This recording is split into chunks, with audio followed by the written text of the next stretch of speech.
Hello students, आज मैं आपको नया टॉपिक स्टार्ट करा रही हूँ। सहकारी संगठन। सहकारी शब्द का अर्थ होता है किसी साझे उद्देश्य के लिए एक साथ मिलकर काम करना। सहकारी समिति उन लोगों का स्वैच्छिक संगठन है। स्वैच्छिक का मतलब जो इच्छा से बनाया जाता है, जो सदस्यों के कल्याण के लिए एकजुट हुए हैं। अधिक लाभ के लालची मध्यस्थों के हाथों संभावित शोषण को ध्यान में रखते हुए वे अपने आर्थिक हितों की रक्षा से प्रेरित होते हैं। इसका मतलब ये होता है कि ये लोगों का एक स्वैच्छिक संगठन है। जो इसके सदस्य होते हैं ना, उनके कल्याण के लिए ये बनाई जाती है। और जो बीच में मध्यस्थ होते हैं ना, लाभ कमाने के लिए, उन मध्यस्थों के शोषण से बचाने के लिए इस प्रकार के सहकारी संगठन बनाए जाते हैं। एक सहकारी समिति का सहकारी समिति अधिनियम 1912 के अंतर्गत पंजीकरण कराना अनिवार्य है। इसकी प्रक्रिया बहुत सरल है। समिति का गठन करने के लिए कम से कम 10 बालिग सदस्यों की स्वीकृति आवश्यक है। समिति की पूंजी को अंशों का निगमन करके और इसके सदस्यों से जुटाया जाता है और पंजीकरण के पश्चात समिति एक स्वतंत्र वैधानिक अस्तित्व प्राप्त कर लेती है। समझ में आया इसका अर्थ? इसका मतलब यही है 10 सदस्य होने चाहिए कम से कम, ठीक है ना। और शेयर जारी करी जाती है और पूंजी सदस्यों से इकट्ठी कर ली जाती है। और पंजीकरण के बाद क्या होता है? स्वतंत्र अस्तित्व, यानी कि सदस्य अलग है और सहकारी समिति अलग है, यानी दोनों का अस्तित्व अलग अलग होता है। अब इसके लक्षण देखिए। सहकारी समिति के लक्षण कौन कौन से? सबसे पहला आता है स्वैच्छिक सदस्यता। सहकारी समिति की सदस्यता ऐच्छिक होती है, यानी कोई भी व्यक्ति सहकारी समिति का सदस्य बन सकता है, उसे छोड़ सकता है, यानी इसको सम्मिलित होने में या छोड़ने के लिए बाध्य नहीं किया सकता है ना। केवल उसको छोड़ने से पहले एक नोटिस देना पड़ता है, और लेकिन सदस्य बने रहने के लिए उसको बाध्य नहीं कर सकते। उसकी इच्छा है कि वो सदस्य बने रहे या नहीं रहे, है ना। तो कहने का मतलब है सदस्य बनना और सदस्यता छोड़ना दोनों उसकी इच्छा पर निर्भर करता है। इसमें किसी धर्म, जाति, लिंग के आधार पर भी कोई भेदभाव नहीं किया जाता है, कोई भी इसका सदस्य बन सकता है। दूसरा है वैधानिक स्थिति। सहकारी समिति का पंजीकरण यानी रजिस्ट्रेशन करवाना अनिवार्य होता है। इससे समिति को अपने सदस्यों से अलग पृथक अस्तित्व प्राप्त हो जाता है। इसका मतलब मैंने अभी आपको बताया था। अलग अस्तित्व का मतलब होता है समिति अलग है और सदस्य अलग है, दोनों का अस्तित्व अलग अलग होता है। समिति अनुबंध कर सकती है, अपने नाम से जो है संपत्तियां रख सकती है, दूसरों पर मुकदमा कर सकती है, दूसरे भी समिति पर मुकदमा कर सकते हैं, है ना। तो ये सारी चीज़ें इसमें होती है, क्योंकि इसमें समिति का जो अस्तित्व होता है पृथक होता है। और समिति में अगर सदस्य छोड़कर जाते हैं तो इसका भी समिति के ऊपर कोई प्रभाव नहीं पड़ता है। तीसरा है सीमित दायित्व। एक सहकारी समिति के सदस्यों का दायित्व क्या है?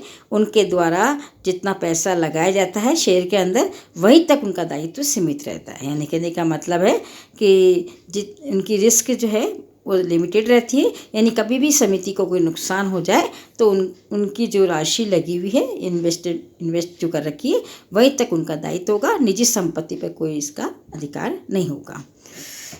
अगला है नियंत्रण। किसी सहकारी समिति में निर्णय लेने की शक्ति उसकी निर्वाचित प्रबंध कमेटी के हाथों में होती है। यानी कि यहाँ पर जो ना समिति का जो कार्य किया जाता है ना, वो एक प्रबंध समिति के द्वारा किया जाता है। प्रबंध समिति का में चुनाव होता है, सदस्य वोट करते हैं, है ना। और समिति के सदस्य जो होते हैं ना, अध्यक्ष वगैरह, सब सचिव वगैरह सब चुने जाते हैं और वही समिति का जो है संचालन करते हैं। इस प्रकार से इस समिति का जो है स्वरूप जो है एक प्रजातांत्रिक होता है। प्रजातांत्रिक का मतलब होता है जिसमें चुनाव के द्वारा सभी सदस्य चुने जाते हैं, ठीक है।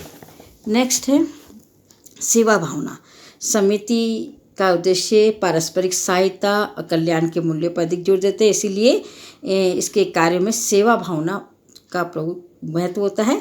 और सहकारी समिति में क्या होता है, एक तो सेवा भावना तो होती ही है, साथ में जो भी थोड़ा बहुत लाभ होता है ना, वो लाभ सदस्यों को वापस बांट दिया जाता है नियमों के अकॉर्डिंग, ठीक है ना। चाहे उनकी खरीद के आधार पर हो या किसी और आधार पर है, वापस सदस्यों में ही बांट दिया जाता है। तो ये थी विशेषताएं। अब इन विशेषताओं के बाद में अगला टॉपिक आता है सहकारी समिति के गुण। सबसे पहला आता है वोट की समानता। सहकारी समिति में एक व्यक्ति को एक वोट देने का अधिकार होता है।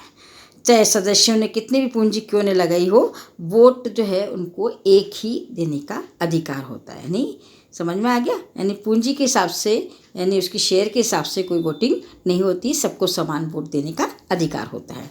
दूसरा, सीमित दायित्व। सहकारी समिति के जो सदस्य होते हैं उनका दायित्व उनके द्वारा लगाई गई पूंजी तक ही सीमित होता है। निजी संपत्तियों को व्यवसाय के ऋणों को चुकाने के लिए उपयोग में नहीं ला सकते, यानी निजी संपत्तियों पर कोई आँच नहीं आती है। तीसरा, स्थायित्व। सदस्य की मृत्यु होने पर, दिवालिया होने पर, है ना, तो उससे कोई प्रभाव नहीं पड़ता सहकारी समिति पर। सदस्य आते रहते जाते रहते हैं, लेकिन सहकारी समिति का अस्तित्व ज्यों का त्यों बना रहता है। नहीं, कहने का मतलब होता है सहकारी समिति में स्थायित्व होता है। अगला है मितव्ययी प्रचालन। सदस्य समिति को साधारणतः अवैतनिक सेवाएं देते हैं। जो इसके सदस्य होते हैं ना, वो अवैतनिक यानी कोई वेतन नहीं लेते हैं, वो इस तरह की सेवाएं देते हैं। और क्योंकि उनका ध्यान मध्यस्थों की समाप्ति पर ही केंद्रित है। मध्यस्थ का मतलब थोक व्यापारी, फुटकर व्यापारी होते हैं ना, इनको मध्यस्थ कहते हैं। इनको समाप्त करना इनका उद्देश्य होता है। इससे लागत में भी कमी आती है और अधिकांश ग्राहक समिति के सदस्य ही होते हैं, इसलिए डूबते ऋणों की जोखिम भी क्या होती है, कम होती है। नेक्स्ट है सरकारी सहायता। सहकारी समिति जो है लोकतंत्र एवं धर्मनिरपेक्षता का उदाहरण है, इसलिए इनको कम टैक्स, अनुदान, नीची ब्याज दर पर लोन वगैरह इस सरकार से इनको सहायता मिलती रहती है। नेक्स्ट, सरल स्थापना। सहकारी समिति की स्थापना कम से कम 10 सदस्यों से प्रारंभ की जा सकती है और इसमें इसकी पंजीकरण की जो प्रक्रिया है वो भी सरल है और कानून औपचारिकता भी बहुत कम है। और इसकी स्थापना सहकारी समिति अधिनियम 1912 के दी गई व्यवस्था के अनुसार होती है। ये थे इसके गुण। अब अगला टॉपिक आता है सहकारी समितियों की सीमाएं क्या है। सबसे पहला आता है सीमित संसाधन। सहकारी समिति के संसाधन है ना, वो सदस्यों की पूंजी से ही बनते हैं, जो क्या होते हैं, सीमित होते हैं, है ना। और निवेश पर जो लाभ होता है ना, उसकी दर भी कम होती है। इसीलिए क्योंकि सहकारी समिति का उद्देश्य लाभ कमाना नहीं होता है, सेवा भावना होता है, तो लाभ की दर भी क्या होगी, कम होगी। इसलिए कारण से इसके ज़्यादा सदस्य भी नहीं बन पाते हैं, इसीलिए इनके संसाधन क्या रहते हैं, सीमित रहते हैं। दूसरा है अक्षम प्रबंधन। सहकारी समितियां ऊंचा वेतन नहीं दे पाती, इसलिए इनको कुशल प्रबंधक नहीं मिल पाते। जो MBA करे हुए होते हैं ना, ऐसे व्यक्ति इनको नहीं मिल पाते, क्योंकि इनको सैलरी देनी पड़ती है। और इसमें क्या होता है, सदस्य स्वेच्छा से अवैतनिक सेवाएं देते हैं, जो वेतन नहीं लेते सदस्य, है ना। साधारणतः पेशेवर योग्यता प्राप्त नहीं होते, वो सेवाएं जनरली सदस्य जो होते हैं ना, वो चुने हुए होते हैं ना, वो ही देते हैं और वेतन भी नहीं लेते हैं। तो इस प्रकार से वहाँ पर पेशेवर व्यक्ति जो है प्रबंध नहीं करते हैं, इसलिए प्रबंध जो है प्रभावी नहीं होता है। नेक्स्ट है गोपनीयता की कमी। सदस्यों की सभा में खुलकर चर्चा होती है। सदस्य अधिनियम की धारा 7 के अनुसार प्रत्येक सहकारी समिति पर प्रकट करने का दायित्व है, इसलिए समिति से प्रचालन के संबंध में जो है गोपनीयता बनाए रखना कठिन होता है। यानी कहने का मतलब होता है जो भी समिति के संबंध में जो भी अकाउंट्स है, जो भी बातें हैं, वो गोपनीय नहीं रहती, सदस्यों के सामने ओपनली बतानी पड़ती है, इसलिए गोपनीयता नहीं रहती इसमें। अगला है सरकारी नियंत्रण। सहकारी समिति में सरकार क्या करती है, सुविधाएं देती है, हेल्प करती है, लोन देती है ना। तो क्या होगा, जब व्यक्ति जो सरकार अगर लोन देगी तो उस पर हस्तक्षेप भी वो करती है। कई बार उनके अकाउंट्स वगैरह ना कहते हैं, उनसे संबंधित भी जो है पेश करने पड़ते हैं सरकार के सामने। तो कहने का मतलब है कि सरकार का डायरेक्टली इनडायरेक्टली वहाँ पर कंट्रोल रहता ही है, क्योंकि सरकार का हस्तक्षेप उसमें जनरली रहता है, इसलिए सरकार का नियंत्रण इसमें बना रहता है। ठीक है। नेक्स्ट है विचारों की भिन्नता। इसमें क्या होते हैं, परस्पर विरोधी विचार के कारण कई बार जो है आंतरिक कलह भी हो सकते हैं ना, और निर्णय लेने में भी कठिनाई आती है ना। कई बार व्यक्ति अपने व्यक्तिगत स्वार्थ की वजह से जो है कुछ ऐसे कार्य भी कर देता है ना। तो कहने का मतलब है कि इसमें व्यक्तिगत स्वार्थ अगर आ जाता है तो फिर क्या है, पारस्परिक जो है मनमुटाव भी सदस्यों के बीच में हो जाता है। ठीक है, ये थी सीमाएं। नेक्स्ट टॉपिक है इसमें सहकारी समितियों के प्रकार। कितने प्रकार की सहकारी समितियाँ होती है, तो इसमें सबसे पहला आता है उपभोक्ता सहकारी समितियाँ। जो नाम से स्पष्ट है, उपभोक्ता सहकारी समितियों का गठन उपभोक्ताओं के हितों की रक्षा के लिए किया जाता है। इसके सदस्य उपभोक्ता ही होते हैं जो बढ़िया गुणवत्ता वाली वस्तुएं उचित मूल्य पर प्राप्त करना चाहते हैं, यानी कि सदस्य कौन होंगे, उपभोक्ता ही होंगे, है ना। तो अब यहाँ इनका उद्देश्य क्या होता है, मध्यस्थों को समाप्त करना। मध्यस्थों को मतलब जो थोक व्यापारी, फुटकर व्यापारी है, उनको समाप्त करना। और ये क्या करते हैं, थोक विक्रेता से वस्तुएं सीधी थोक विक्रेता से या उत्पादक से भी कई बार जो है वस्तुएं सीधी बड़ी मात्रा में खरीद लेते हैं और अपने सदस्यों को बेच देते हैं, जिससे क्या होता है, बिचौलिए का जो लाभ होता है ना वो ख़त्म हो जाता है। और यदि कुछ लाभ भी ये लेते हैं ना तो लाभ वापस सदस्यों में ही बांट देते हैं, उनके द्वारा जो खरीद की गई ना उसी आधार पर लाभ को बंटवारा कर दिया जाता है। ये था उपभोक्ता सहकारी समिति। दूसरा है उत्पादक सहकारी समिति। ये भी नाम से इस पर उत्पादक, जो छोटे छोटे उत्पादक होते हैं ना उनकी हितों की रक्षा के लिए ये सहकारी समिति बनी जाती है। इसके सदस्य भी कौन होते हैं, उत्पादक ही होते हैं, जो उपभोक्ताओं की मांग को पूरा करने के लिए वस्तु का उत्पादन करते हैं। इस समिति का उद्देश्य क्या है, जो बड़े पूंजीपति होते हैं ना उनके विरुद्ध खड़े होना, यानी कहने का मतलब बड़े बड़े जो पूंजीपति होते हैं, बड़ी बड़ी कंपनीज के जो मालिक होते हैं, तो उनमें क्या है कि छोटे छोटे उत्पादक टिक नहीं पाते हैं कंपटीशन में, है ना। तो इनका मकसद ही होता है कि इनको हेल्प करना। हेल्प किस तरह से करते हैं, जैसे कच्चा माल है, कोई औजार है, उपकरण है ना, या पैसा है, इनको आपूर्ति करते हैं। और जो ये प्रोडक्ट बनाते हैं ना तो उनको बिक्री के लिए भी ये व्यवस्था करवाते हैं। इस प्रकार से जो है छोटे उत्पादकों की ये हेल्प करते हैं। और लाभ जो भी होता है ना इसके अंदर, वो उत्पादन के आधार पर या विक्रय गए आधार पर बांट दिया जाता है, सदस्यों में ही बांट दिया जाता है। ठीक है। नेक्स्ट है विपणन सहकारी समिति। विपणन का मतलब माल का वितरण से संबंधित होती हैं। ये विपणन सहकारी समितियों का गठन भी छोटे उत्पादकों को उनको उत्पादों को बेचने की सहायता के लिए होता है। यानी कई बार क्या छोटे उत्पादक माल तो बना लेते हैं लेकिन माल को उनको बेचना थोड़ा मुश्किल होता है, कंपटीशन बहुत ज़्यादा है ना, तो बेचने में ये हेल्प करती है सहकारी समिति, है ना। ये क्या करती है, अपने सदस्यों से जो है माल सारा ले लेती है, उनको उचित मूल्य दिलवाती है या माल को बिकवाने में हेल्प करती है ना, क्योंकि कंपटीशन बहुत है मार्केट के अंदर। तो इस प्रकार से ये समितियाँ जो है उनके सदस्य जो भी उत्पादक, छोटे उत्पादक होते हैं ना, उनके सारे जो उत्पाद है जो उन्होंने बनाया है, प्रोडक्शन किया है, उसको इकट्ठा करती है और उचित मूल्य पर उनको बिकवाने के लिए व्यवस्था करती है, जिसके लिए वो परिवहन के साधन है, भंडारण है, पैकेजिंग है आदि कार्यों को भी करती है।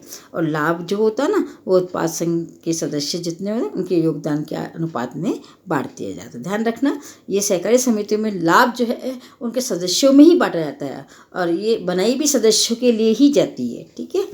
अगला है किसान सहकारी समितियाँ। अब यह नाम है किसान, जिसे आप समझ गए होंगे।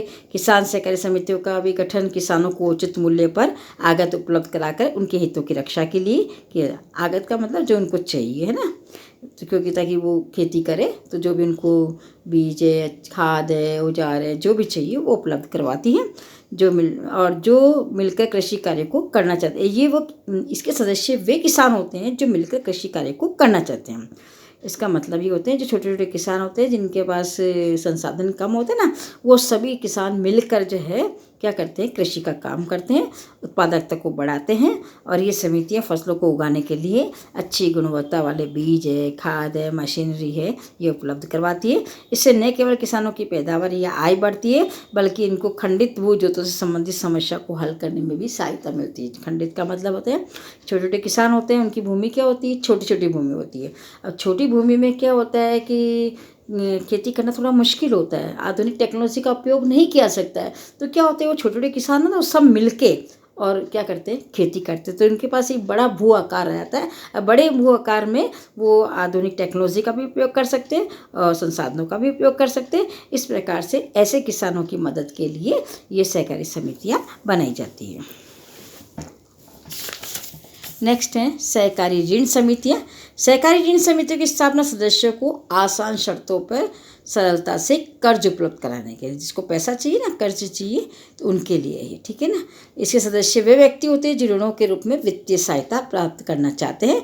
ऐसी समितियां का लक्ष्य क्या होता है, सदस्यों को साहूकारों के शोषण से संरक्षण प्रदान करना। यानी कि जिनको पैसा चाहिए, कर्ज चाहिए, तो ये समितियाँ क्या करती है, इनको सस्ती ब्याज दर पर कर्ज देती है, जिससे क्या होता है कि जो गाँवों में साहूकार महाजन वगैरह होते हैं ना, इनसे जो लोन लेते हैं ना, तो वो बड़ी ऊंची दर पर जो ब्याज लेते हैं, शोषण करते हैं इनका, तो इनके शोषण से इनको बचाना होता है, ठीक है ना। और ये पैसा कहाँ से करती है समितियाँ इकट्ठी? सदस्यों से ही करती है। सदस्य के पास जो पैसा होता है ना इकट्ठा, किसी के पास पैसा हो वहाँ सदस्य समिति में जमा करवा देता है ना। तो इस प्रकार से ये पैसा भी इकट्ठा करती है, और जो पैसा इकट्ठा होती है उसमें से जिनको आवश्यकता हो उनको लोन देने का भी कार्य करती है। नेक्स्ट है सहकारी आवास समितियाँ।